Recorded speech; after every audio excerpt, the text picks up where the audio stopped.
تمام تعریفیں اس اللہ کے لیے جو تمام جہانوں کا رب ہے۔ سورج اس زمین کے لیے روشنی اور حرارت کا سب سے بڑا ذریعہ ہے۔ سورج کے بغیر اس زمین پر زندگی کا تصور بھی نہیں کیا جا سکتا۔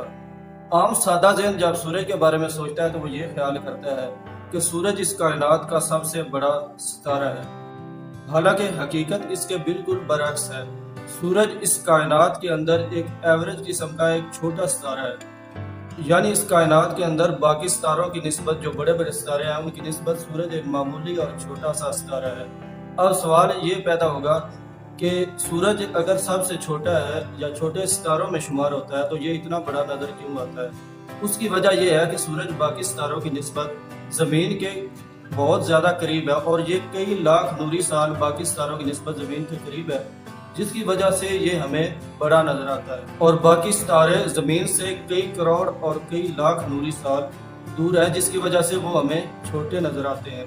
باقی ستارے جو سورج سے بڑے ہیں ان کی روشنی اور حرارت بھی سورج سے کئی گنا زیادہ ہے۔ اس کائنات کا سب سے بڑا ستارہ جو آج تک سائنس کو معلوم ہو سکا اس کا نام یو ہے۔ آپ اس کے سائز کا اندازہ اس بات سے لگا سکتے ہیں کہ ہماری زمین کا سائز سورج کی نسبت بہت چھوٹا ہے۔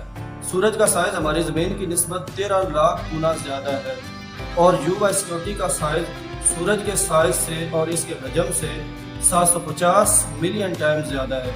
سورج کی روشنی چونکہ ہمارے لیے اللہ کی رحمت ہے، اللہ تعالیٰ سورہ یونس کے اندر فرماتا ہے کہ وہی ہے جس نے سورج کو روشنی بنایا، اور سورہ نور کے اندر اللہ تعالیٰ ارشاد فرماتا ہے کہ اور سورج کو چراغ بنایا ہے۔